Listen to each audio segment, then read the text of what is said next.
Fuego Cruzado, donde tarde o temprano todos somos protagonistas. Muy buenas noches. Ya estamos aquí de nuevo en su programa Fuego Cruzado. En esta serie en la que están los exgobernadores de Quintana Roo hablándonos de muchas cosas que son interesantes, no solamente en lo que respecta al plan de gobierno, sino dentro de su vida personal, de estas anécdotas que los hacen y que nos permiten ver que todo el tiempo tuvimos seres humanos al frente del mandato. ¿Me acompaña usted con esta cápsula que Jorge González Durán le ha preparado? Joaquín Hendrix Díaz. La clase política de Quintana Roo tiene como un denominador común su pertenencia a lo que Luis Donaldo Colosio denominó la cultura del esfuerzo. Joaquín Hendrix pertenece a esta clase política quintanarroense que desde abajo comenzó a forjar su ascenso social, cultural, político y económico. Quintana Roo es una entidad sui generis. Es una tierra de oportunidades donde muchas cosas se tienen que hacer por primera vez. El estado quintanarroense es hoy un modelo de avance en materia turística y por tanto también en generación de empleos y en atracción de inversiones. Y una de sus características es que su clase gobernante se diferencia de las élites del resto del país. La prosapia de los políticos quintanarroenses es reciente, no tiene una raíz profunda, pero sí tiene una esencia popular, cuando menos en su origen. Joaquín Hendrix comenzó a escalar desde abajo. Llegó a gobernador de Quintana Roo pasando por una diputación federal y otros cargos en la administración estatal y en la estructura de su partido, el PRI. Como es natural, su gestión tuvo claroscuros y es prematuro hacer una evaluación objetiva, despojada de prejuicios y de pasiones. Casi al inicio de su gestión, llegó a la presidencia de la República el primer presidente de la República panista, Vicente Fox, y tuvo que coordinar acciones con el gobierno federal. Hendrix fue el quinto gobernador producto del voto ciudadano del estado de Quintana Roo. Sus antecesores fueron Jesús Martínez Ros, Pedro Joaquín, Miguel Borge y Mario Villanueva. El tiempo en Quintana Roo se mide por una óptica distinta que en otras entidades del país. Lo que en otras regiones ha llevado centurias a alcanzar, aquí, en el Caribe mexicano, se ha logrado en unos cuantos años. En este Fuego Cruzado, Joaquín Hendrix nos habla de su vida pública, de sus motivaciones, de su origen y de otros rasgos de su perfil político y personal. Conocer estos aspectos no es superficial, sino que puede ser el hilo conductor para desentrañar y entender algunos aspectos de las decisiones de los hombres que tienen poder. Pero la voz cantante en este Fuego Cruzado es, como siempre, la de usted.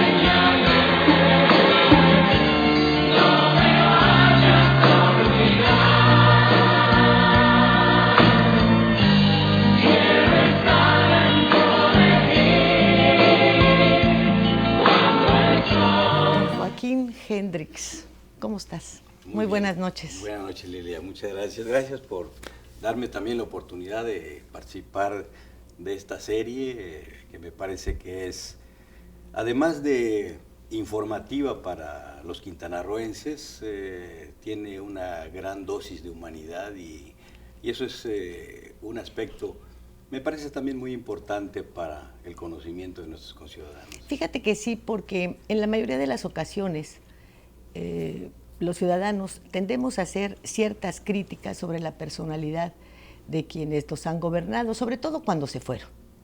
A veces cuando están, pues todavía tienes chance de manifestarte, de protestar, ¿no?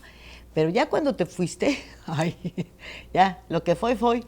Y entonces viene una serie de críticas, de señalamientos que pues en algunas ocasiones los convierten en gente desconocida, hasta para quienes los conocemos.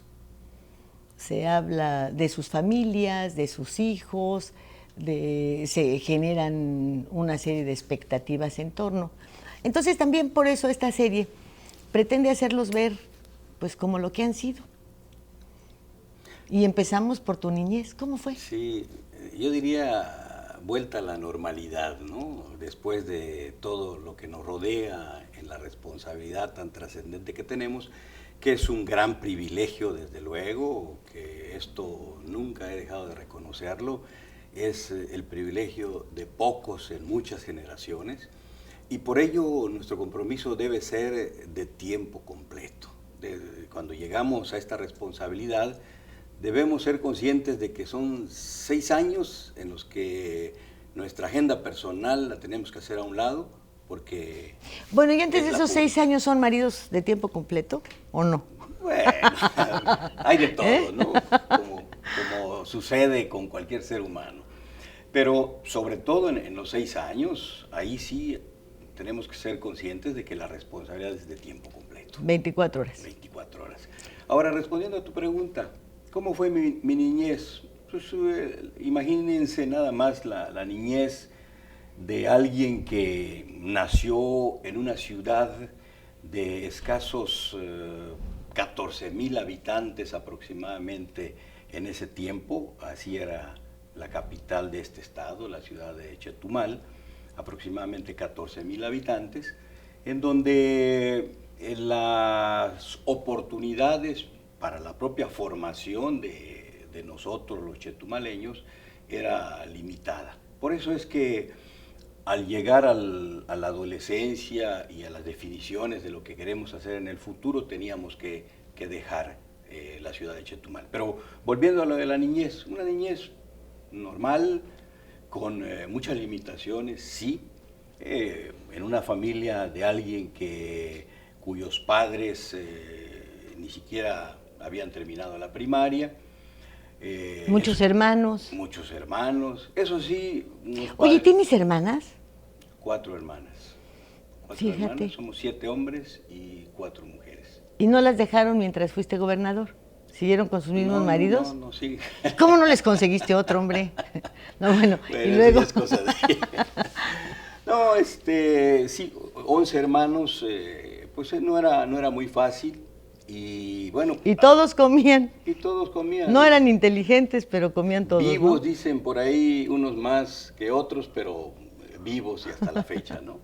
Entonces había que pensar en el futuro, hicimos nuestro esfuerzo, nuestros padres con las limitaciones de su formación se preocuparon porque nosotros nos formáramos, nos obligaron a ir a la escuela, y yo reconozco aquí la participación, obviamente, de mi padre, un hombre de mucha lucha, un humilde conductor de autobuses. Él trabajó de chofer toda su vida, antes en la creación de las vías carreteras de Quintana Roo. Él fue tractorista, así es que tuvo que hacer malabares para mantener a tantas bocas, y esto nos motivó a quienes fuimos llegando a la adolescencia a buscar la manera también de ayudar en la casa, pues de una manera muy lógica y natural, vendiendo las frutas que se producían en los árboles de la casa.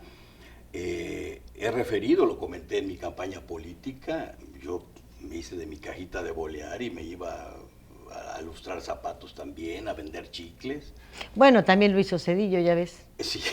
Y él sin papá de a de veras. Bueno, en este caso... Pero fíjate que uno de tus amigos sí. me hizo una confidencia en alguna ocasión, hablándome de tu familia, y me narró algo que me parecía, pues, enternecedor. Dice que en el grupo de ahí de la cuadra, no te voy a decir quién, para que luego no vayas y le reclames de chismoso, en el grupo de la cuadra, ustedes eran los ricos, que porque tu papá, pues, portaba una bolsa con pesos, quintos, monedas de 10, etcétera. Entonces comían y luego ya se acercaba toda la pandilla a ver qué es lo que iban a hacer, y molestaban a tu papá, que quería, pues, dormir una siesta. Entonces decía, a ver, chamacos, y aventaba la bolsa, ¿no? Recójanme todo ese dinero. Dice, entonces para nosotros era una delicia ver tanto dinero, y siempre pensábamos que los Hendrix eran ricos. por la cantidad de monedas. Claro, porque ahí andaban, Sí. búsquele y búsquele. Y otro me dijo Sí. que también vivía en tu cuadra, y pues que su hermano mayor fue el primero en ingresar al ejército. Y regresó y pues les platicó que traía botas, que comía 3 veces al día, que le iba muy bien.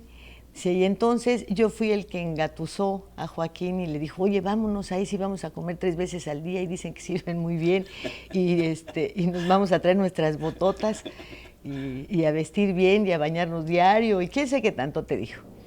Y bueno, finalmente nos fuimos y yo deserté, yo no aguanté. Él se quedó. Sí, ya, Eso que me platicaron, ay, mira tú. No, pues sí, Eran 3. es que así fue. Sí, pero no fue el mismo de los quintos, ¿eh? No fue otro. Sí, Ese fue otro. efectivamente yo cursaba la preparatoria en Chetumal después de, obviamente, que terminé la secundaria. La preparatoria no era lo que yo esperaba, así lo sentía, y desde la secundaria, con la información que nos daban y creo que siguen dando las instituciones militares hacia los jóvenes de esa edad para atraerlos hacia el ejército, yo fui uno de los que sintió pues el interés de formarme en una institución militar. Yo pensé en un principio en irme a Veracruz, pensé en ser marino, pero las condiciones se dieron para irme al ejército en función de este amigo que me habló de la posibilidad, primero que nada, de tener dónde llegar en la Ciudad de México antes de ir a presentar exámenes de admisión, porque para mí era un gran problema el pensar en hospedarme en algún lugar y estar yendo a presentar exámenes. Pero ya con la garantía de tener un lugar donde hospedarme para el tiempo de ir a presentar los exámenes, eso me dio más confianza. Y bueno, pues sí fue una gran ayuda. Pero aquí va otra parte de la anécdota.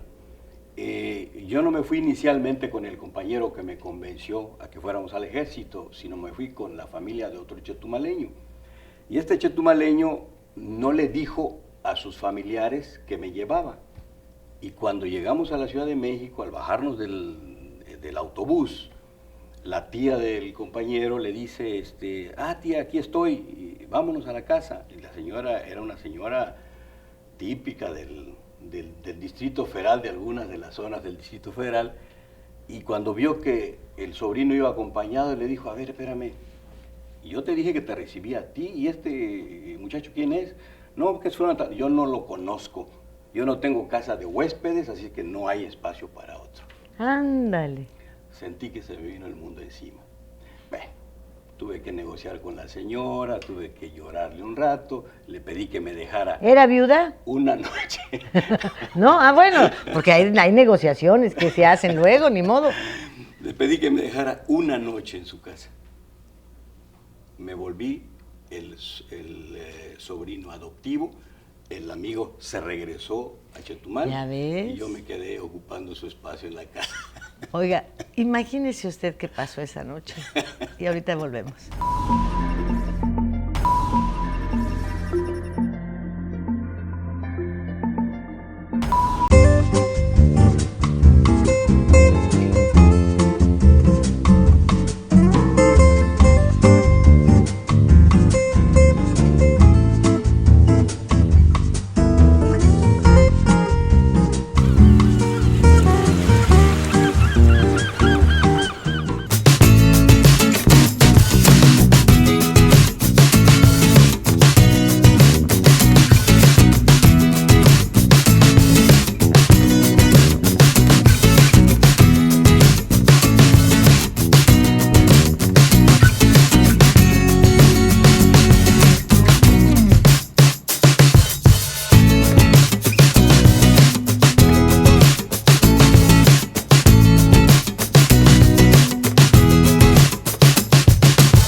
Un gobierno atento, moderno, transparente, honesto y eficiente será posible con el Plan Municipal de Desarrollo 2016-2018.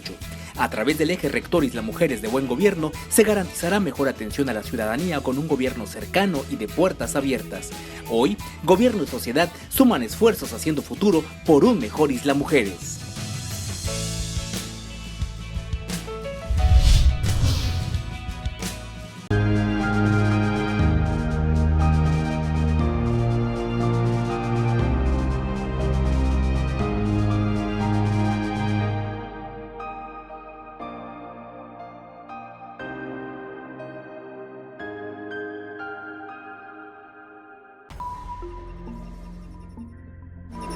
Bueno, yo me imagino que, pues, te acomediste ahí al quehacer, no, ya en serio, ya fuera de WhatsApp, ¿no? En serio.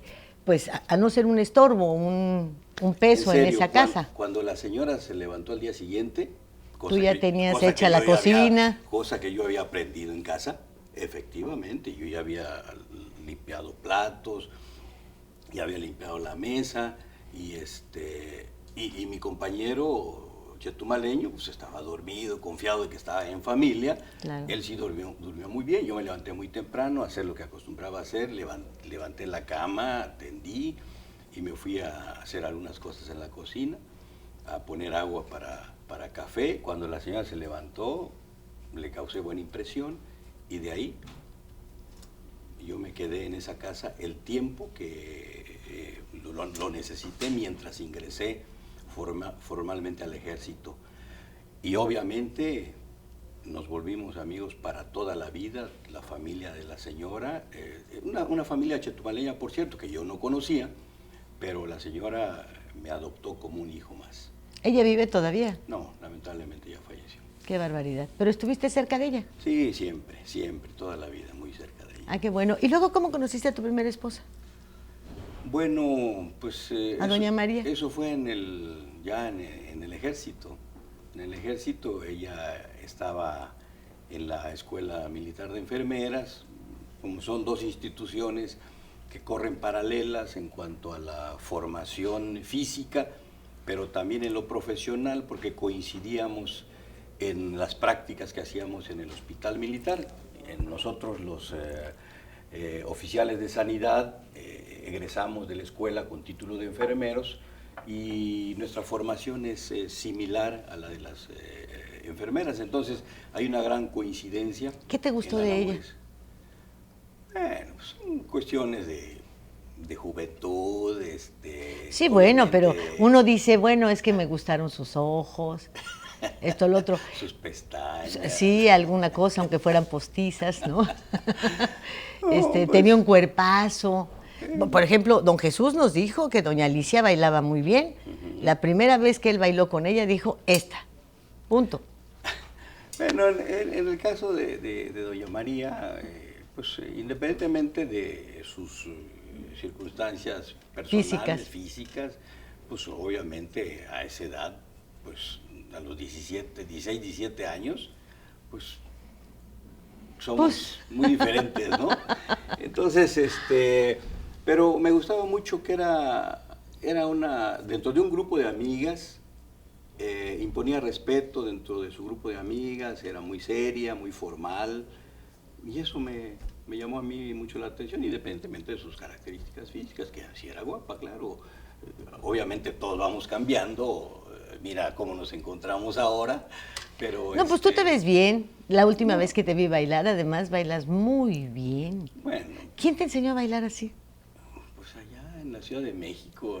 ¿También ibas a los antros? Pues como todo ¿sí? joven. ¿Qué bailabas? ¿Salsa? Los fines de semana, de todo, música tropical. Yo soy muy afecto en general a la música tropical, me gusta mucho. Sí, pero verdaderamente usted no se imagina qué bien baila. Muchas gracias. De Chucho sé que bailó muy bien porque se ganó su premio ese del mejor baile de danzón. Sí. Le dieron 400 pesotes, imagínate, en esa época. Le duró para comer un mes. Más, a él y a Jorge Saldaña. Sí. Pero pues a ti tú también te hubieras ganado unos premios, No, ¿eh? yo aprendí, obviamente, en la Ciudad de México, pues a la edad de 17, 18 años, cuando ya superamos un poco las presiones del primer año de la escuela militar, y las preocupaciones y las tensiones que nos da el conocer un mundo tan diferente como es el ejército. Por cierto, yo recuerdo que mis padres me previnieron sobre ello. ¿Qué vas a hacer al ejército? ¿Sabes lo que es el ejército? Y yo les dije que sí estaba enterado y que iba con todo y ello convencido a integrarme al ejército. Ya estando en la Pero institución. nunca detuviste tus deseos de preparación, de terminar una carrera, No, desde luego. Yo estuve en el ejército, terminé mi formación, estuve tentado como muchos en el primer año a dejar la institución, pero siempre me acordé del consejo de mi padre. Si vas a hacer lo que quieres hacer, tienes todo mi apoyo, pero no me digas al rato que siempre no y vayas a andar dando tumbos por todos lados. De aprendiz de todo y oficial de nada. Entonces decidí, aún en la duda inicial en mi formación militar, decidí terminar la primera etapa y después seguirme formando profesionalmente. No era fácil porque obtener permiso en el ejército para seguir estudiando pues es muy difícil. La primera vez que pedí permiso en el ejército, cuando llegué a los 19 años al 20 Regimiento de Caballería y pedí permiso para irme a estudiar, para terminar mi preparatoria, la respuesta fue: mándeme al subteniente a la sierra. Cuando regrese platicamos de lo que quiere hacer. Ándale. Y me fui un año a conocer todo lo que es el suroeste del estado de Chihuahua, el noroeste de Durango y la parte oriente de Sinaloa, en ese triángulo. Y bueno, y en ese triángulo pues está ahora el corazón de la droga. Sí, de ahí nació y se ha mantenido. La verdad es que a pesar de todos los esfuerzos que se han realizado, ahí tenemos un foco de atención que hay que buscar la manera de resolver, sobre todo, como ya seguramente tú lo has planteado muchas veces, yendo a los orígenes, a la parte social, a resolver el origen de la problemática, porque si dejamos de atender a esa gente, habrá alguien que las la atienda, sobre sí. todo con el interés de seguir fomentando un ¿Qué negocio. es lo que ha venido pasando? En donde no se hace política, los espacios que no cubre la política, pues los cubre obviamente la delincuencia, ¿no? Eso es terrible. Y luego nacen tus hijos. ¿Qué sentiste cuando nació? Bueno, pues es... ¿Leslie? Primero Edgar. ¿Fue primero Edgar? Sí, primero Edgar ya tiene Niño, ya 40 te has de años. haber sentido realizado, ¿no?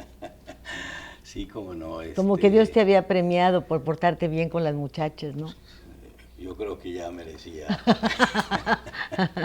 No, siempre es, desde luego... ¿Qué sentiste? Pues un sentimiento... ¿Lloraste?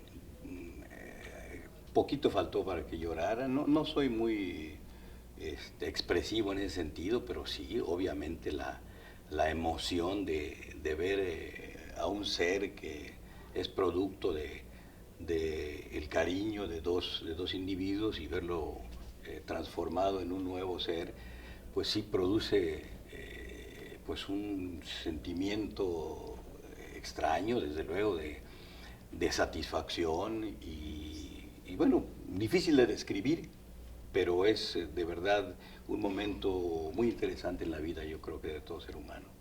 ¿Y cuando nace Leslie? Y bueno, cuando nace Leslie, y sobre todo por la circunstancia de que el primero fue un hombrecito y luego una mujer, pues ya... Ya la hiciste, ¿no? Ya es el complemento. ¿Y ahora eres perfecto. abuelo de cuántos? De 5 y próximamente 6. Ya vamos a hacer. ¿De Edgar? ¿Otro de más? Edgar, un hijo más de Edgar. Ah, bueno, él de uno en uno alcanzó a su hermana con los 3 de un jalón, ¿verdad? Ella 3 en 1. Óyeme, cuando te enteras de 3 nietos así de jalón, ¿qué se siente?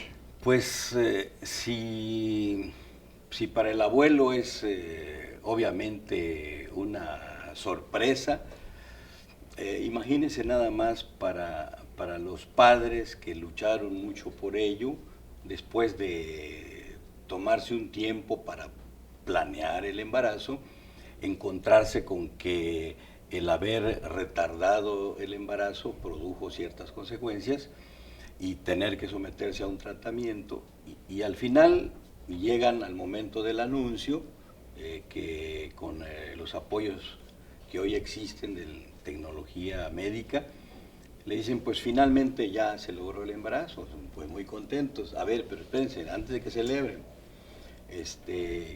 pues quiero decirles que no es uno. ¿Cómo? Dos. Ah, pues entonces 2. No, un poquitito más. Ay, no. Ahí sí ya les entró el pánico, porque ya, después se dicen que no son 2, que son más, pues ya no pensaron en 3, sino pensaban en muchos más, ¿no? Pero afortunadamente la cuenta se paró en 3 y sí les impactó. Son 6. ¿Cuántos hombres y cuántas mujeres? Son 5 hombres y una mujercita. Mira nada más. Es por genética. Óyeme, ¿y familiar. todos son algones como tú? Sí. Vámonos al corte, ahorita volvemos.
Bueno, ya esto lo comprobaremos más adelante.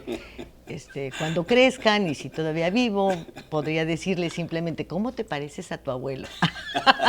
O no sacaron nada de tu abuelo, cualquiera de las dos cosas, ¿verdad? Pero, ¿quién te dijo que ibas a ser gobernador?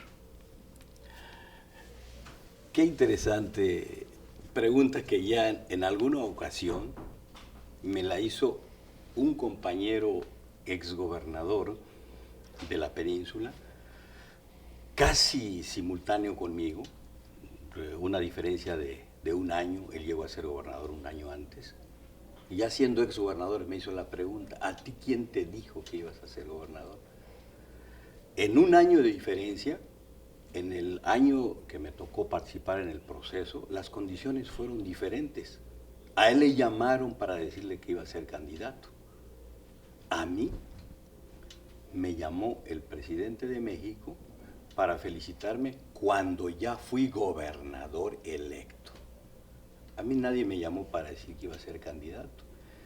¿Cómo entonces, cómo inicias la campaña? Pues recordarás que participamos en un proceso, se experimentó en el PRI en ese tiempo, la realización de procesos abiertos, se convocó a varios aspirantes, dependiendo de ciertas características y condiciones que debíamos reunir, a que participáramos en el proceso de selección interna, y tuvimos que participar 3 compañeros aquí en el caso de Quintana Roo, como sucedió también en Tamaulipas, en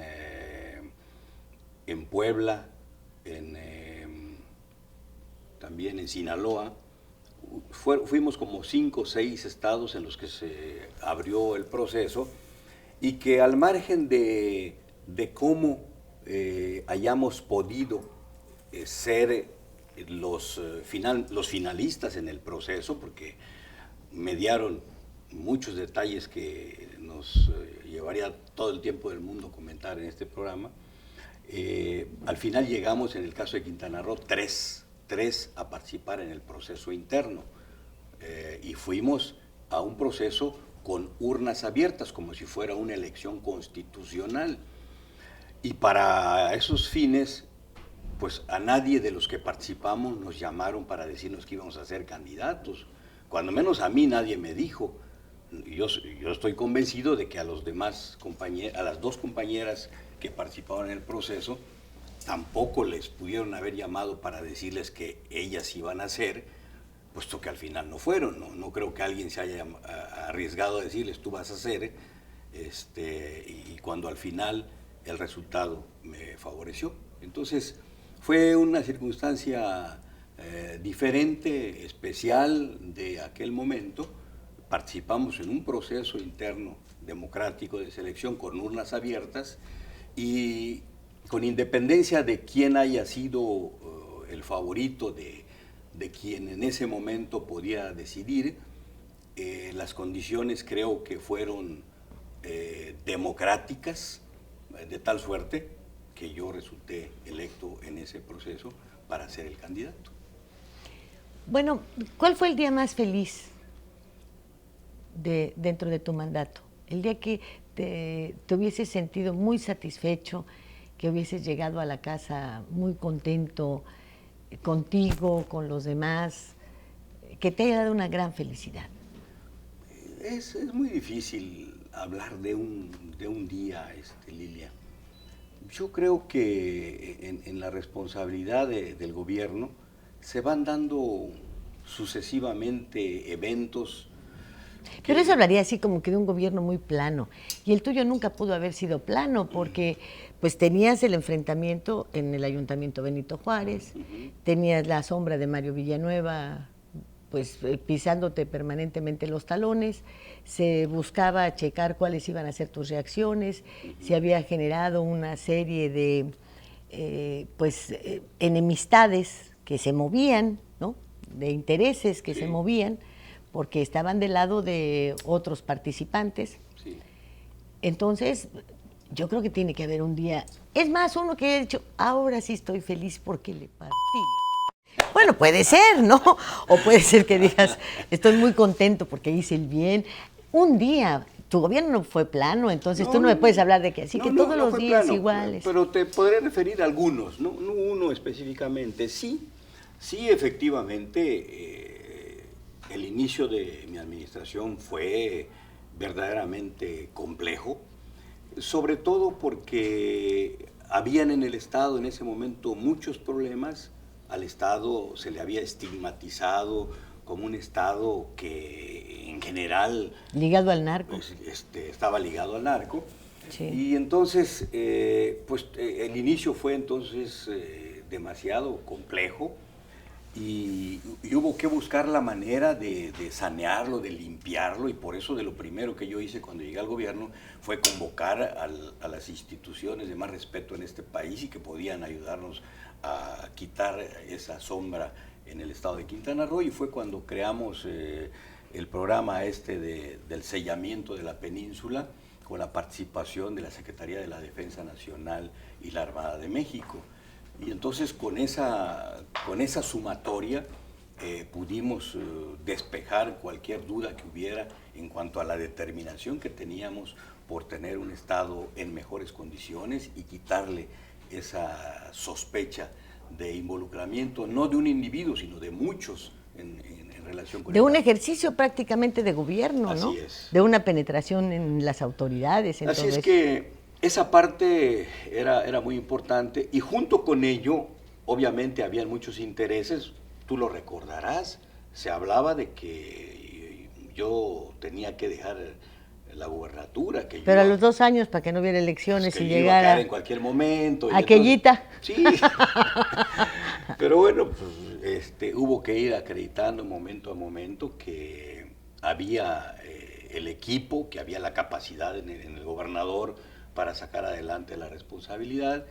Y uno de los momentos, aquí refiero, uno de los momentos de gran satisfacción para mí en lo personal, fue el acreditar que mediante la convocatoria que hicimos de todas las instituciones de Quintana Roo de nivel superior y nacionales, la UNAM, el Politécnico y otras instituciones privadas como el Tecnológico de Monterrey, que diseñamos, te acordarás, un plan estratégico de gran visión que denominamos Quintana Roo 2000-2025, que eso nos dio la pauta, y esa es una etapa muy interesante desde mi particular punto de vista, porque cuando anunciamos el Plan Estratégico de Gran Visión, ahí empezamos a generar en el Estado un ambiente de mucho entusiasmo.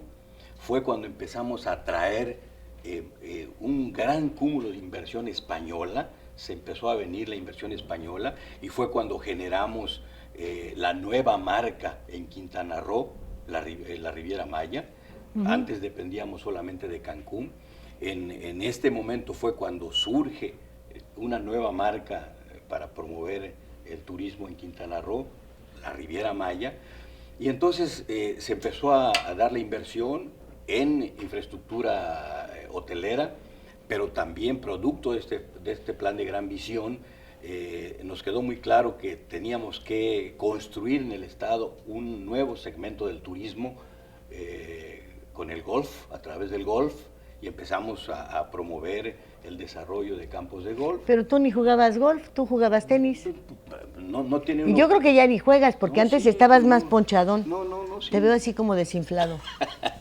No, sí sigo haciendo deporte, nada más que en diciembre sí se afecta uno por las vías respiratorias, pero sigo jugando golf.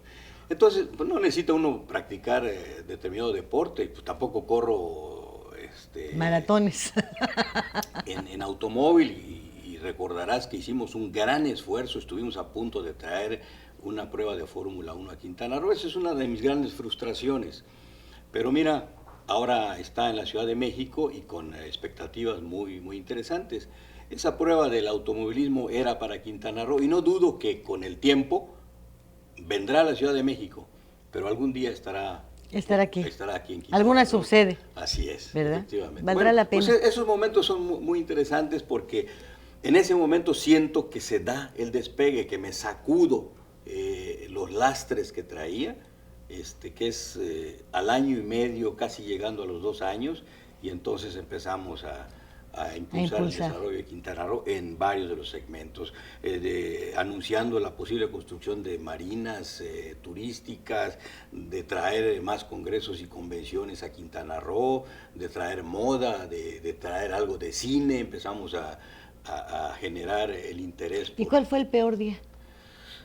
Peor día, pues, ¿qué te podré referir? Pues, quizá mi conflicto personal, el que tuve con doña María Rubio, que nos afectó y que pues generó desde luego pues un deterioro de mi imagen como gobernador, pero que pues sí, pero te elevaste como galán. O sea, bueno, pues una por otra, ¿no? Pero pues no van las cosas institucionales con lo personal, lamentablemente.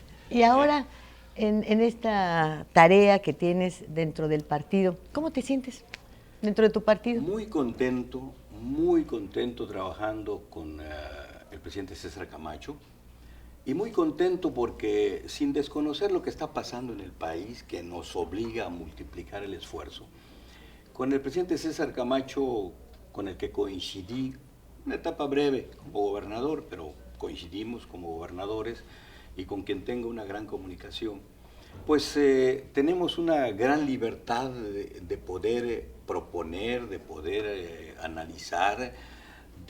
Hablan y los escuchan, no sí, nada más hablan y a ver quién los oye. Sí, incluso la responsabilidad que hoy tengo de secretario técnico del Consejo Político Nacional, cuando me invita a esta responsabilidad el presidente César Camacho, lo primero que le sugiero es que primero obviamente le acepto, pero le digo que para mí era muy importante que el Consejo Político Nacional se moviera, se dinamizara, porque se había convertido en un órgano burocrático, y yo no quería, como exgobernador, ir a sentarme a una oficina de la Ciudad de México. Sí, como los senadores de antaño, ¿no? Ahí están, a ver qué dicen estos del Consejo. El Consejo Político Nacional, de acuerdo con Luis Donaldo Colosio, surge como un órgano de deliberación, de debate, y como la posibilidad de que el PRI se multiplicara en todo el territorio nacional, que trabajáramos, que se activara el priismo de México. Pero luego, lamentablemente, a la muerte de Luis Donaldo Colosio, el Consejo Político se volvió un órgano burocrático. Ahora, con el presidente César Camacho, estamos haciendo trabajo por todo el país, abordando todos los temas que le interesan a la sociedad, sin limitación alguna, conscientes de que si nosotros, por temor, por una mal entendida institucionalidad, no le entramos a los temas que le interesan a la sociedad, lo van a hacer nuestros competidores. Entonces, hay que entrarle a todo, y en eso hay una gran libertad con el presidente César Camacho. Ahora, habría que puntualizar algo que a mí en lo personal me llena de orgullo, porque pues hay quintanarroenses en un plano muy importante. Está Félix como senador, tú dentro del partido, en esta Secretaría Técnica, en la que se elaboran muchas de las propuestas que acercan otros, ¿no? Independientemente de tus puntos de vista. Está Pedro como titular de una secretaría, tenemos a un subsecretario también en Gobernación, a un responsable de un área importante en Gobernación. Entonces, esto nos habla de la presencia ya de quintanarroenses en un plano importante dentro de la vida nacional. Sí, eso es una gran verdad, y qué buen momento para hacer el siguiente comentario. Mucho se dice y se critica, y yo era un poco ajeno al por qué. Ahora me estoy dando cuenta que que vamos abriendo espacios en el plano de la política nacional, pero que debiéramos hacer un esfuerzo mayor por incorporar, así como llegamos nosotros, por incorporar a más quintanarroenses. Sí, es verdad, y es mi determinación, pero yo he intentado invitar a algunos quintanarroenses a que se vayan a la Ciudad de México, y como que lo piensan dos veces. Oye, es que dejar este paraíso. No, tampoco es tan fácil. Pero es que también a veces hay que sacrificar algo para poder. Bueno, es que a la gente que rehúse ese tipo de invitaciones, me imagino que sus aspiraciones políticas serán limitadas. A eso se circunscribe lo que estoy comentando. Porque hay que arriesgar algo, a veces hay que dejar un poco la comodidad para poder sembrar y multiplicar nuestras posibilidades de triunfo. Yo he invitado a algunos quintanarroenses para que vayan al Comité Ejecutivo Nacional. Obviamente no les voy a dar una posición de privilegio. El trabajo partidista es muchas veces sacrificio, y sobre todo en cuestiones remunerativas. Entonces, cuando se dan cuenta de cómo andan las cosas en materia de ingresos, pues entonces como que lo piensan dos veces. Yo aprovecho para exhortar a quienes puedan y tengan alguna invitación para irse a colaborar con otro quintanarroense, con cualquiera de los que estamos en la Ciudad de México, que lo piensen dos veces, que lo piensen, porque en este país, nuestro México, hay que hacer muchas veces sacrificios para poder lograr algunos cambios, lograr algunos objetivos. Y no siempre les vamos a poder dar, quienes vamos abriendo el camino, no siempre les vamos a poder satisfacer todas sus demandas, pero algo hay que sacrificar para poder sembrar para futuro. Sobre todo para los jóvenes. Sobre todo los jóvenes. Yo creo que ahí es donde más podemos hacer, porque los jóvenes, los que van egresando de las instituciones, y por ahí le voy a buscar, con los jóvenes que van egresando de las instituciones de nivel superior, que sus requerimientos de vida son aún menores, no tienen compromisos, ellos sí pueden darse esa posibilidad. Sí, porque ya es la formación de nuevos cuadros políticos que siempre serán útiles. Así es. Y si amplían su experiencia, amplían todo esto, seguramente cuando obtengan un cargo público tendrán un mejor desempeño, desde luego, ¿verdad? Y eso está muy bien. Joaquín, el tiempo se nos termina y estamos a principio de año. ¿Quieres decirle algo a los quintanarroenses, a los que gobernaste, a los que no, los que votaron por ti, los que no, los nuevos, los viejos, y a los de los medios de comunicación, por favor? Desde luego. Qué buena oportunidad, sí, al llegar al fin de año, pues para hacer un balance de lo que hemos hecho a lo largo de este año y, ¿por qué no, a lo largo de nuestras vidas? Y esta oportunidad de este programa, pues para agradecerles a todos los quintanarroenses, absolutamente a todos. Yo he dicho muchas veces que el ejercicio de la responsabilidad pública es para sumar, es para ser amigos. Yo no, en lo personal, no registro enemistad con nadie, así es que para todos mis mejores deseos en este fin de año y que sea el próximo, el 2015, un año de mucho éxito para todos. Tendremos dificultades producto del ejercicio de la política. Me parece que el 2015 tendrá particularidades porque ya hoy, a fines del 2014, tenemos en el país problemas verdaderamente difíciles por resolver. Me parece que la problemática es la acumulación de hechos en función de omisiones de quienes tenemos responsabilidades partidarias, como que el mandato constitucional de que los partidos políticos sean el instrumento para construir el poder público se nos ha olvidado y hemos hecho grupos, tribus dentro de los partidos políticos, cerrándole la oportunidad a la sociedad. Eso nos crea complicaciones, va generando focos de inconformidad y a lo largo del tiempo de la acumulación de estas inconformidades se devienen problemas sociales como el que estamos viviendo. Los partidos políticos, todos, tenemos que hacer un mejor esfuerzo para representar auténticamente a la sociedad. No debemos representar a tribus. El mandato constitucional es, debemos ser organizaciones de ciudadanos y como consecuencia de ello, como lo estamos haciendo en el PRI, abrirnos a la sociedad, renovar nuestros cuadros, nuestras propuestas y de esta manera vamos a cumplir el mandato constitucional y más que cumplir un mandato constitucional, vamos a responder a las expectativas de nuestra sociedad. Hacer la tarea que les corresponde. Y vamos a contribuir a la armonía y a la paz social. Joaquín, muchísimas gracias.